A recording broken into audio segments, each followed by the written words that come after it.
Humiling ang Office of the Ombudsman sa Sandigan Bayan na magpalabas ng Precautionary Whole Departure Order o PHDO laban kay dating House Speaker Martin Romualdez para hindi ito makaalis ng bansa habang patuloy ang investigasyon sa mga kasong plunder at money laundering.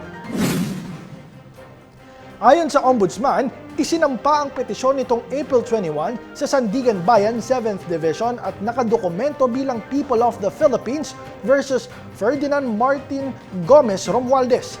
Ang PHDO ay isang utos ng korte na nagbabawal sa isang akusado na umalis ng bansa habang hindi pa natatapos ang investigasyon ng Ombudsman o Department of Justice. Ayon kay Ombudsman Jesus Crispin Remulla, target din nilang magsampa ng kasong plunder laban kina Romualdez at dating Senate President Cheese Escudero kaugnay sa flood control anomalies. Dagdag pa niya, hinihintay pa ng kanilang tanggapan ang Anti-Money Laundering Council o AMLAC para sa freeze order sa mga asset ni Romualdez. Sinabi rin ni Remulla na si Romualdez ay may planong magpunta sana sa Singapore para sa medical check-up, ngunit hindi ito natuloy dahil sa Immigration Lookout Bulletin Order o ILBO.